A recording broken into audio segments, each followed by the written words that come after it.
The unthinkable was about to happen. One man, Commander Kalen Vore of the Terran Alliance, with a single, reluctantly spoken vow, could save two star-spanning empires, or plunge them into an abyss of war that would devour generations. In mere moments, the veil would lift. But was the galaxy truly prepared for the naked truth hidden beneath? And what if that truth was a horror beyond imagining? What then? Kalen stood ramrod straight in the impossibly vast Grand Convocation Hall on the neutral orbital station Theffelgard, orbiting the planet Xylos. His high-collared, midnight blue Terran Alliance dress uniform felt like a vice, each polished button a point of acute pressure. Around him, the air itself thrummed with an almost unbearable tension, a silent scream from the hundreds of delegates, human and Cyrillian, packed into the observation galleries. This wasn't a wedding, it was a desperate gamble on a cosmic scale. And he was the unwilling chip on the table. His internal monologue was a relentless barrage of doubt and grim determination. Marry a complete unknown. An alien princess from the Cyrillian Star Dominion, a species Terrans had been at cold war with for decades. A princess so shrouded in secrecy, so perpetually veiled due to some ancient, inviolable custom, that rumors painted her as anything from a disfigured grotesque to a cursed, malevolent entity. Madness. Absolute madness. Yet, here he was. Why? Because the alternative was unthinkable. Total war. Billions dead. Empires in ashes. Admiral Corvin, his weathered face a roadmap of past campaigns and quiet concern, murmured beside him, his voice a low rumble only Kalen could hear. You can still back out, son. Signal me. We have contingencies. No one would blame you. Half the Alliance brass thinks this is a suicide mission anyway. They whisper she's not right. Something monstrous under that veil. Kalen's jaw tightened. He allowed himself a brief, almost imperceptible shake of his head. And let humanity be branded cowards for generations, Admiral. Not a chance in hell, sir. His voice was low, tight. Peace has its price. Apparently, today, I'm it. He straightened his spine, the weight of worlds settling on his shoulders. What a price it was. Across the ceremonial dais, the Cyrillian delegation was a stark, breathtaking contrast. They were tall, willowy beings, their forms draped in flowing, iridescent robes that seemed to capture and refract the hall's ambient light, shimmering with an inner bioluminescence. And there, at the very center of their delegation, stood his bride-to-be. Princess Talia of the Cyrillian Star Dominion. Or rather, a shape defined by a ceremonial gray veil. It wasn't mere fabric, it was some advanced, technological marvel, rippling like liquid starlight, shifting like mercury, obscuring every feature, even her basic silhouette. It was unnerving. It was alien. It was terrifying. The things we do for peace, or at least, the illusion of it for a little while longer, Kalen thought grimly as the hybrid Terran-Cyrillian ceremony, a bizarre amalgamation of alien rituals and staid human traditions, began. Strange, ululating music filled the hall, followed by the somber tones of a Terran processional. He barely registered it. His focus was on that veiled figure. Could this union truly work? Or was it doomed from the start? He spoke his vows, the Terran standard words feeling hollow, rehearsed, despite the sincerity of his hope for peace. His voice, he was proud to note, was clear and confident, carrying across the suddenly silent chamber. When it came time for the exchange of symbolic rings, a Terran custom the Cyrillians had surprisingly agreed to, he noticed, with a jolt, that Princess Talia's hands, as they emerged from the folds of her shimmering robe, were trembling. Slender, elegant hands, skin the color of twilight, but undeniably trembling. It was the first sign of, well, not humanity, but of vulnerability he'd seen from her. A flicker of something real beneath the enigma. And within that tremor, Kaelan sensed a hint of the truth the galaxy craved. The veil hid not just a face, but a secret far more profound, a secret absolutely critical to the Cerulean Star Dominion's very survival. What could it be? The fragile peace treaty, the fate of two empires, all hinged on this single, bizarre union. Failure wasn't an option. But as Talia's trembling fingers reached for the clasp of her veil, a collective gasp seemed to suck the air from the whole. This was it. The moment of truth. Don't miss what happens next. What Kaelan Vore is about to uncover will redefine courage, love, and the very fabric of interstellar relations, a revelation that could save them or doom them all. As her fingers touched the clasp, a galaxy held its breath. What will he see? A monster, a savior, or something utterly beyond all comprehension? Unveiled worlds, hidden truths. The veil parted, not with a whisper, but with a silent shockwave that rippled through Commander Kaelan Vore's very soul. He'd braced for the worst, hadn't he? A grotesque parody of life, a Lovecraftian horror, something to justify the centuries of fear. What he hadn't braced for, what no one in that stunned hall could have possibly braced for, was her. Princess Talia of the Cerulean Star Dominion was incandescent. Her skin, smooth as polished moonstone and the precise shade of twilight on a world caressed by twin lavender suns, seemed to drink in and then re-emit the hall's ambient light. It wasn't a harsh glare, this bioluminescence, it was a soft, internal radiance, an inviting warmth that beckoned rather than repelled. And her eyes. Gods, her eyes. Large, almond-shaped, and the exact color of a dying nebula, the deepest violets shot through with impossible streaks of stellar gold. They regarded him with an unnerving, intelligent directness, yet Kaelan could swear he saw a flicker of amusement. Or was it his own racing pulse projecting onto her? Her hair, if that's what it was, cascaded around her face like spun moonlight, shimmering, defying gravity, utterly alien, yet captivatingly, breathtakingly beautiful. This wasn't human beauty, not by any stretch. This was something more. Something ancient, ethereal, a beauty that spoke of starlight and cosmic dust. How could anyone have feared this? A collective sigh, 1,000 beings exhaling in unison, rippled through the chamber. Kaelan realized he was one of them, his carefully constructed composure shattered.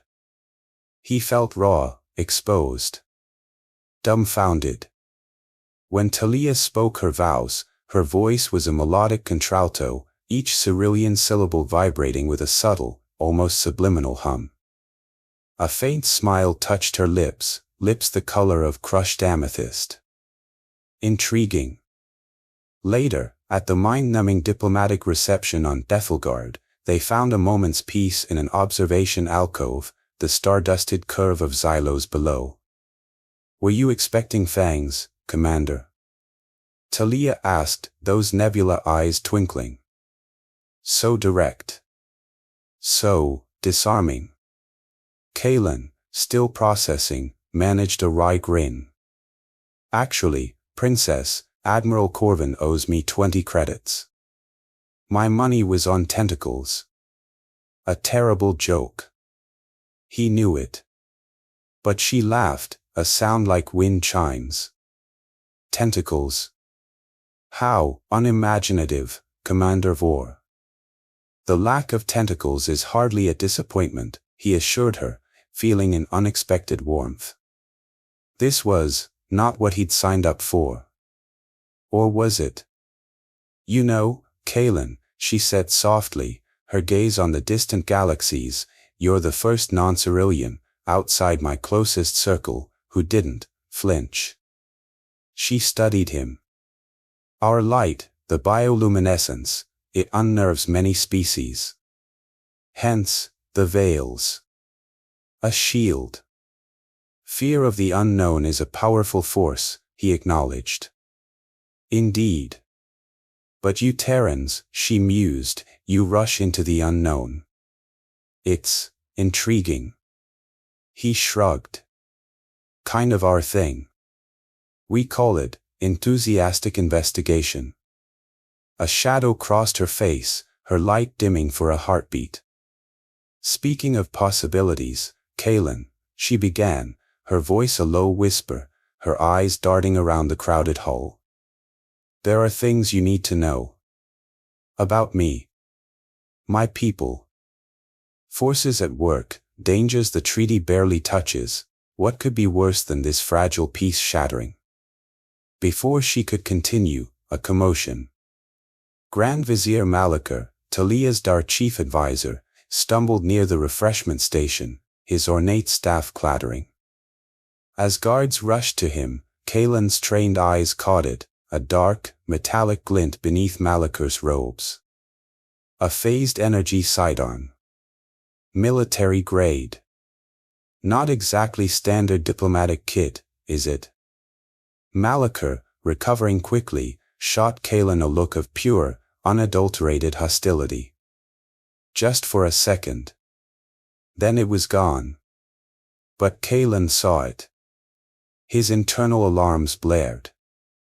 This wasn't just some clumsy old diplomat. Talia too had seen it, her light flickering with concern. The air thickened. Later, escorted to their diplomatic vessel, the Celestial Concord, Talia gripped his arm, her earlier unease magnified. The voyage to Silene Primus, she murmured, her voice tight, it may not be as straightforward as they want us to believe. Malakar, he's not to be trusted.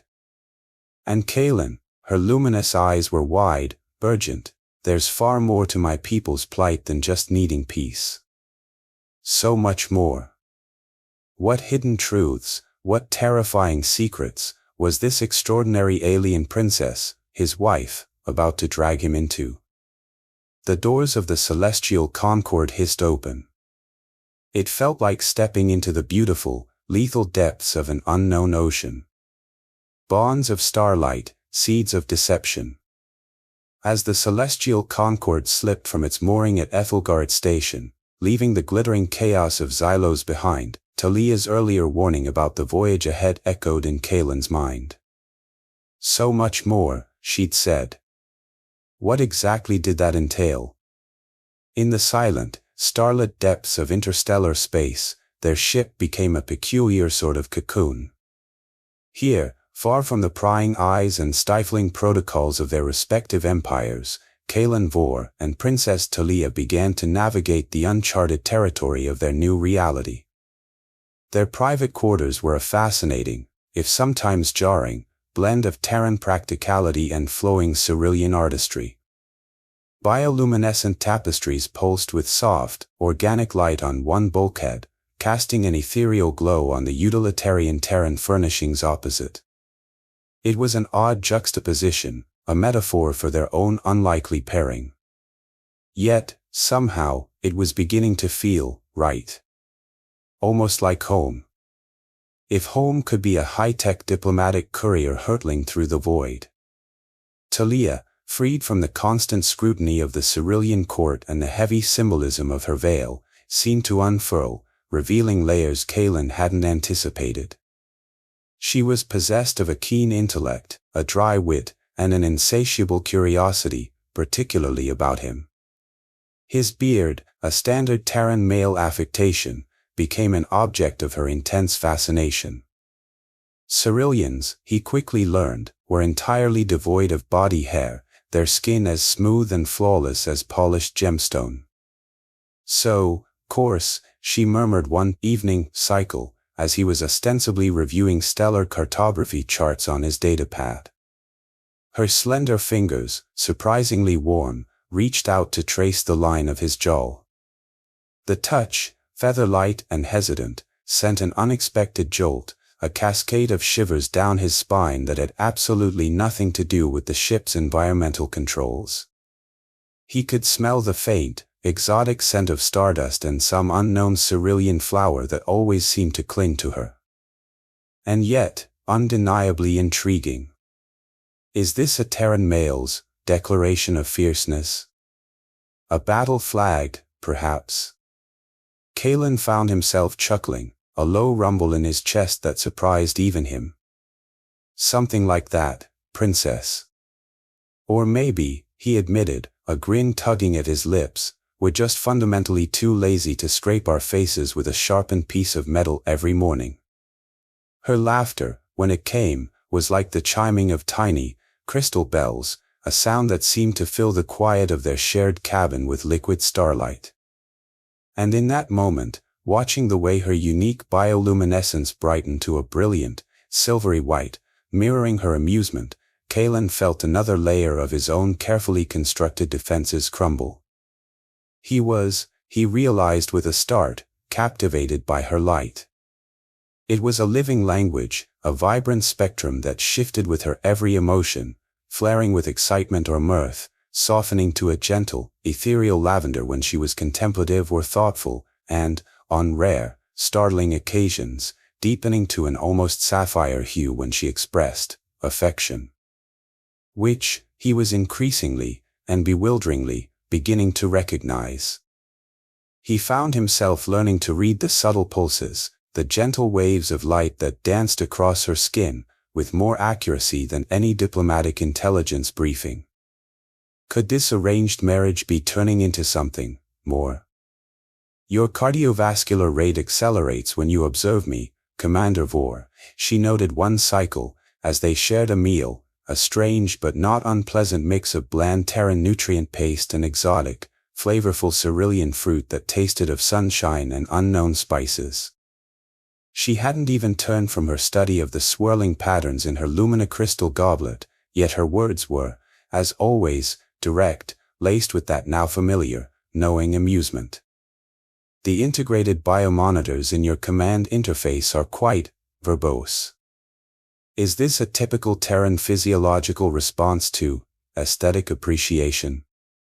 He met her gaze, those incredible nebula eyes sparkling with intelligence and something else, curiosity. Or was it a challenge?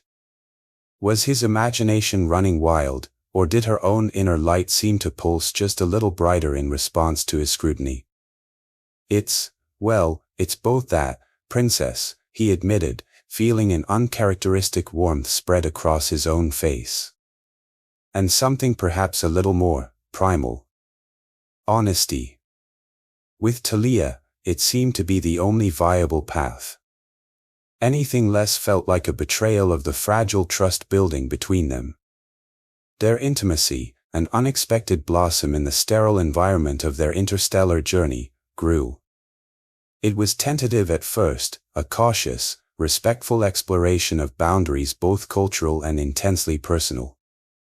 But as the parsec separating them from Silene Primus dwindled, it deepened, an undeniable, powerful current flowing between them, as vast and mysterious as the star-dusted void outside their viewport.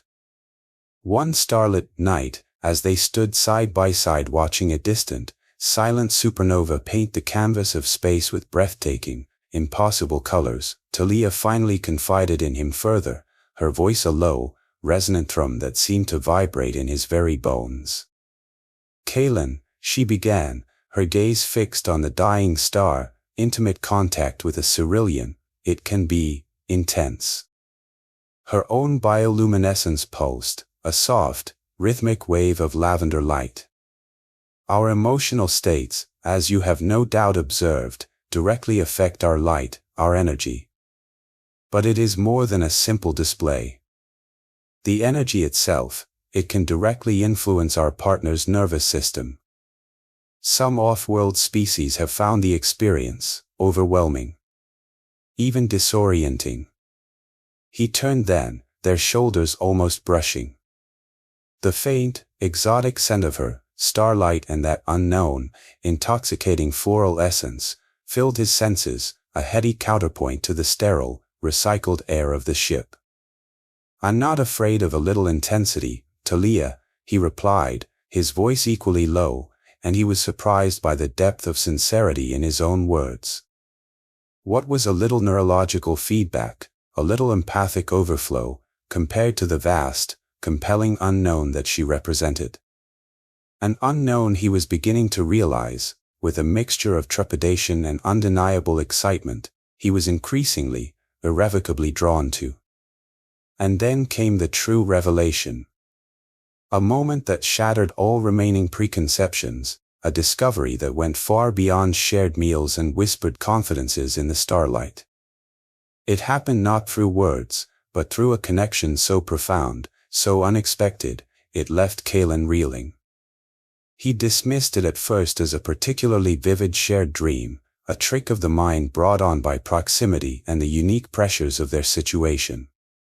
He had seen through her eyes, felt the strange, almost weightless sensation of her cerulean physiology, sensed the rhythmic thrum of her internal light as if it were his own. When he jolted awake, disoriented and breathless, Talia had been watching him, her own expression one of dawning wonder and something akin to recognition. They were connected. More than emotionally, more than physically. A unique biochemical bond, a true empathic link, was forging between them, cell by cell, thought by thought. It was, according to all known Cerulean xenobiology, impossible. Unheard of. Yet, it was undeniably real. Flashes of shared sensation, a growing ability to sense each other's strongest emotions, even complex, unspoken thoughts. This, Kalen realized with a sudden, cold jolt of clarity, was a secret far more dangerous, far more potent, than any political maneuvering or military strategy if Malachar, or those who shared his puritanical zealotry, ever found out. A human and a Cerulean, linked in such a fundamental, almost sacred way. It would be branded an abomination by the traditionalists. Or worse, seen as a potential weapon. Talia, perhaps emboldened by this new, inexplicable, and undeniably powerful connection, tried once more to speak of the looming forces at work and her people's desperate, hidden desperation, her voice tight with an urgency that resonated through their bond. "Kalen, the stability of the Star Dominion, it's not what the official communiques would have you believe. The veils, the ancient traditions, they hide so much more than just our faces. My father, the Emperor, he pinned all his hopes, the hopes of our entire people, on this alliance, but even he doesn't understand the full, terrifying extent of the—" Her words were brutally cut off. Not by a diplomatic interruption this time, nor by a shared dream. But by the jarring, violent shriek of emergency alarms. Crimson alert klaxons blared throughout the celestial concord, instantly casting their usually serene quarters in an emergency red glow that fought a desperate, losing battle with Talia's own ethereal lavender light, turning it a bruised, sickly purple. Grand Vizier Malachar's voice, stripped of its earlier feigned pleasantries, now cold, sharp, and devoid of any warmth, boomed over the ship-wide comms. "Commander Vor, Princess Talia. Your immediate presence is required on the bridge. There appears to be a significant navigational anomaly." A significant navigational anomaly? Kalen's blood ran cold. That was polished, sanitized diplomat speak for, we're royally, comprehensively screwed. This was it. The treachery she tried to warn him about. On the bridge, the scene was one of barely controlled chaos. The main viewport, instead of displaying the familiar, reassuring star lanes of their charted course towards Silene Primus, showed a terrifying, chaotic expanse of tumbling, jagged rocks and swirling, iridescent gas clouds. They were hurtling directly towards the infamous Krelig Nebula, a dense, uncharted asteroid field notorious for its treacherous gravitic currents and its grim reputation as a graveyard for countless unfortunate ships. Malachar, the architect of this disaster, stood calmly amidst the frantic, panicked activity of the Cerulean Bridge crew, a slight, almost imperceptible, chillingly satisfied smirk playing on his thin, cruel lips. He had the audacity to claim it was a catastrophic system malfunction, a cascade failure in the primary navigation computer. Liar. Kalen's tactical mind screamed trap. This was no accident. This was meticulously planned sabotage. This was Malachar making his move. As if to confirm his darkest fears, Talia suddenly gasped, her hand flying to her abdomen, her beautiful bioluminescence flaring erratically, wildly, like a dying star. Kalen.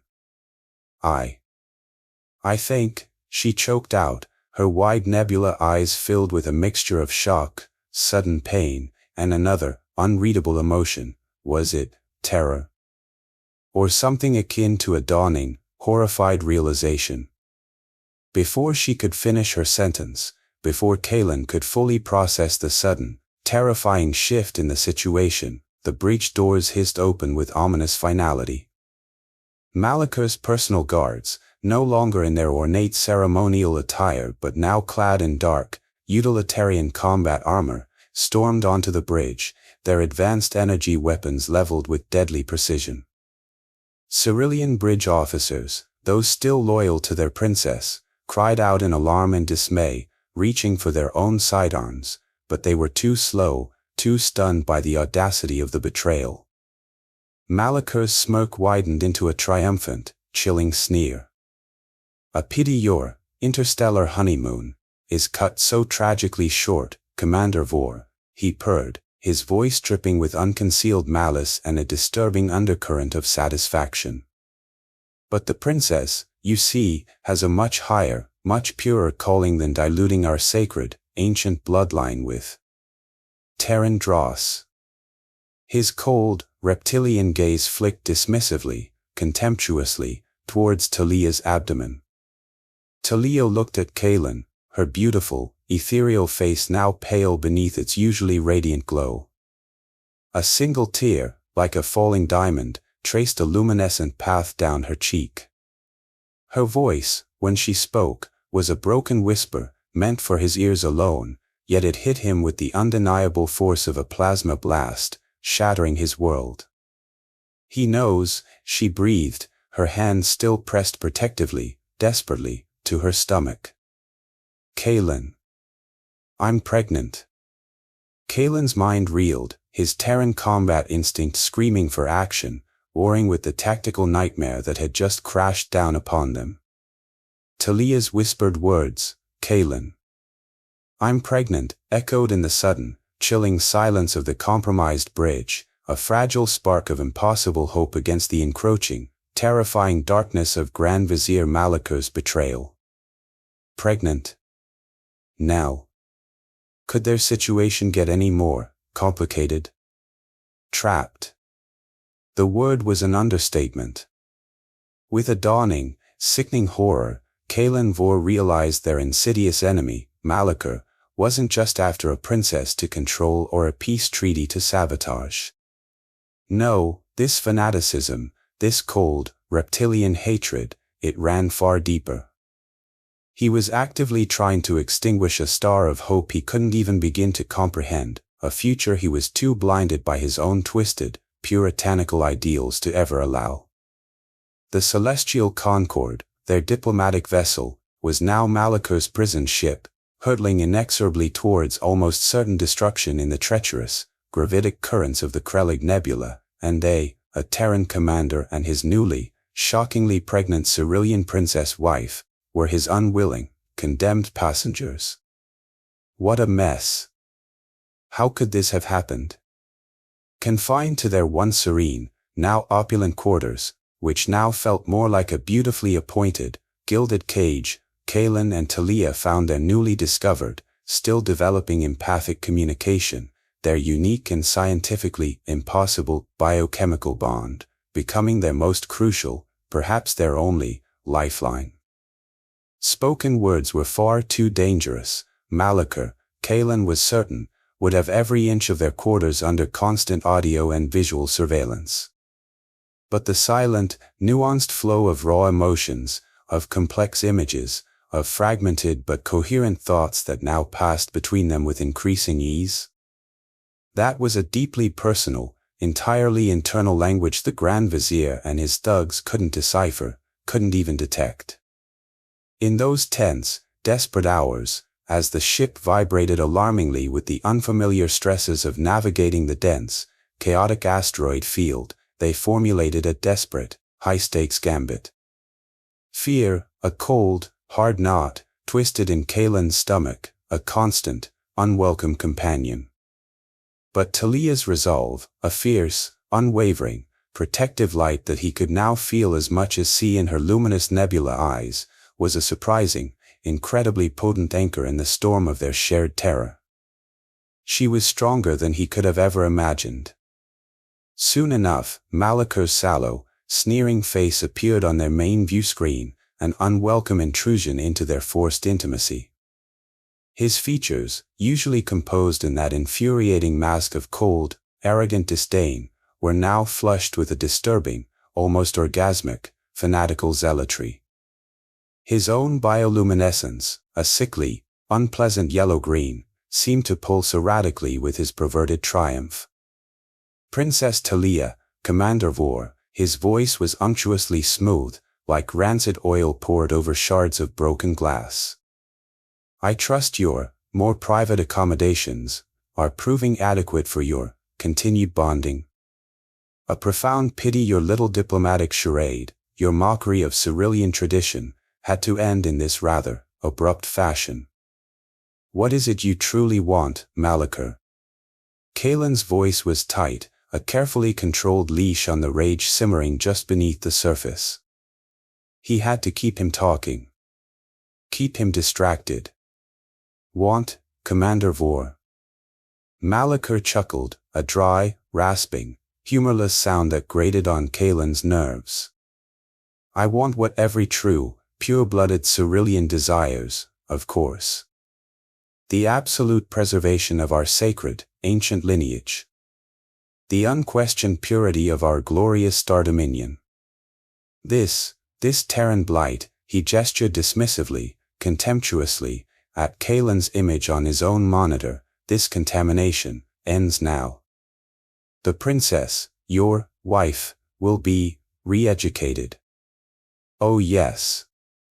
She will be made to see the profound folly of her weak-willed father's misguided, suicidal alliance.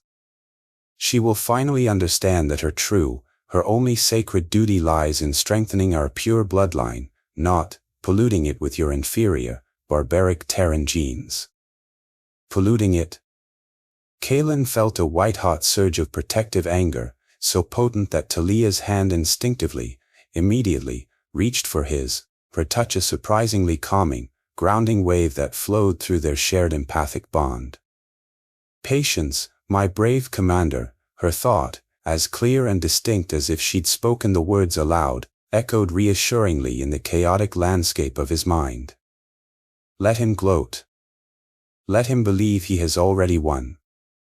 Talia, her own magnificent bioluminescence now artfully, deliberately dimmed to project an image of utter frailty, fear, and perhaps even a dawning resignation, stepped forward, into the viewscreen's direct line of sight.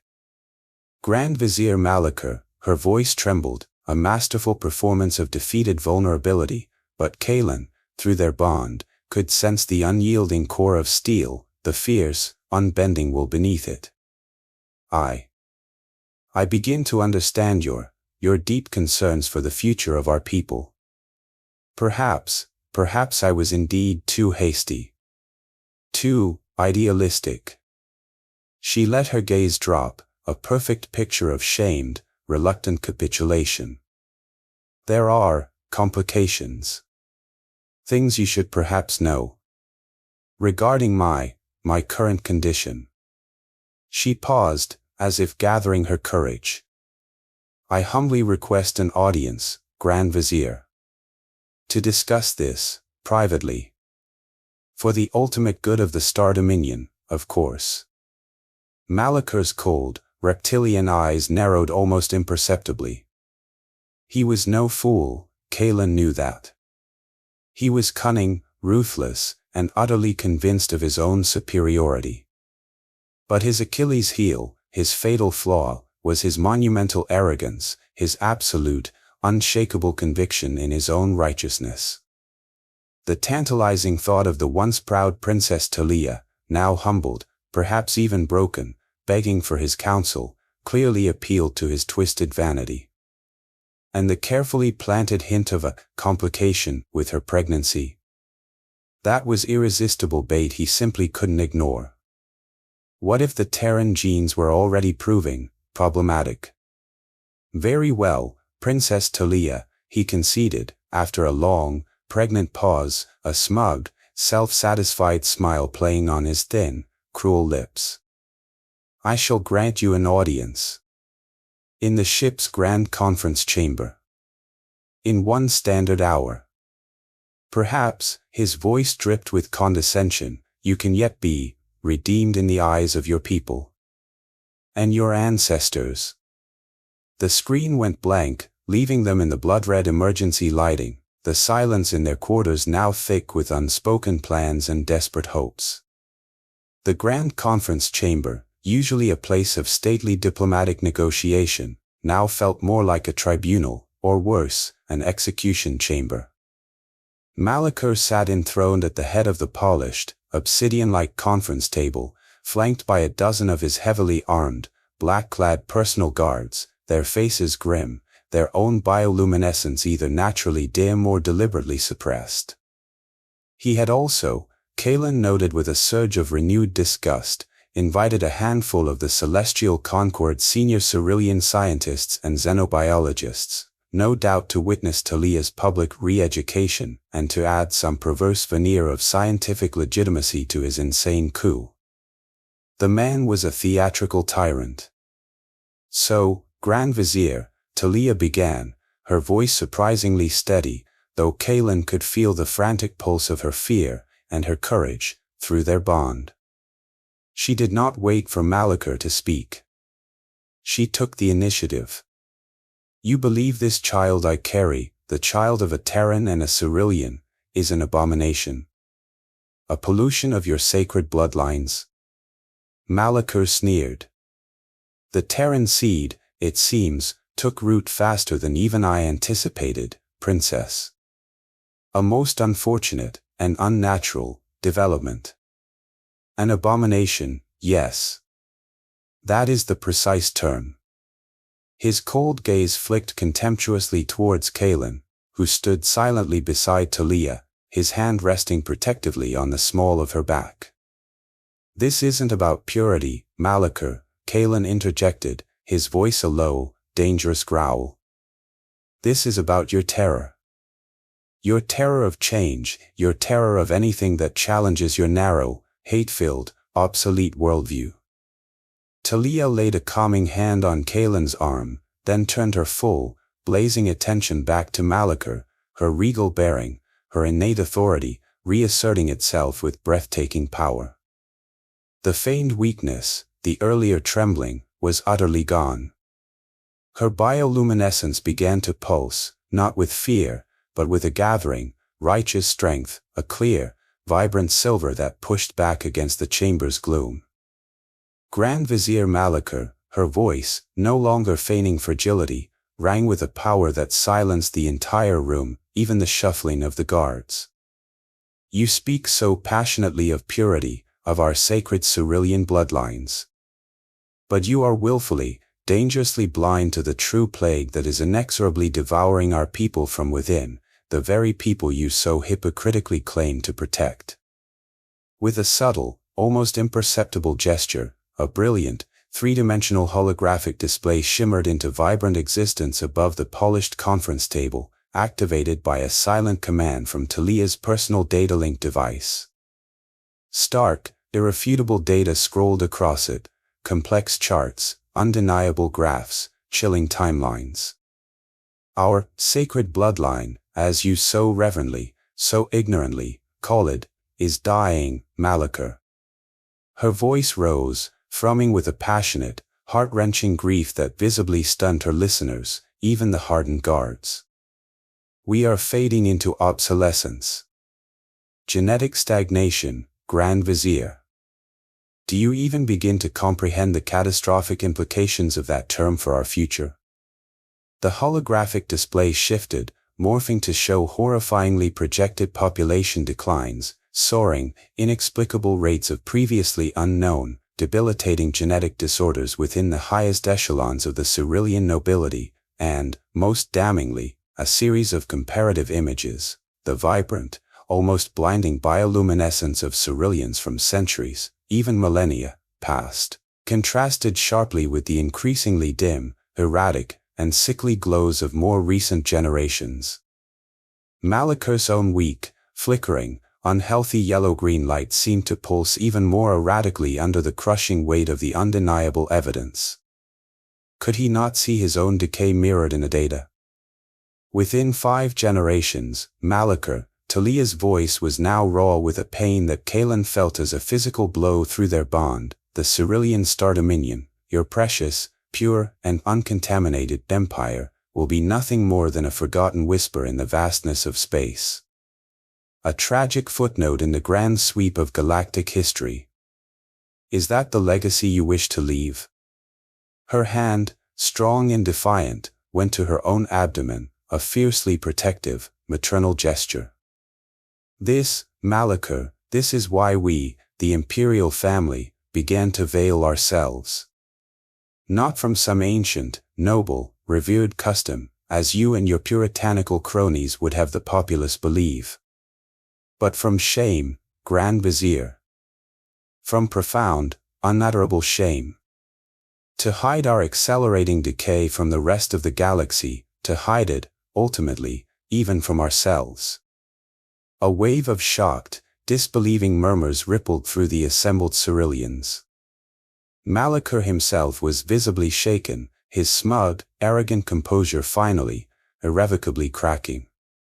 His own hand-picked scientists, the ones he had brought to this farcical tribunal to witness his ultimate triumph, were now staring, transfixed, at the horrifying holographic data, their expressions rapidly shifting from ingrained skepticism to dawning, horrified comprehension, then to outright, unmitigated terror.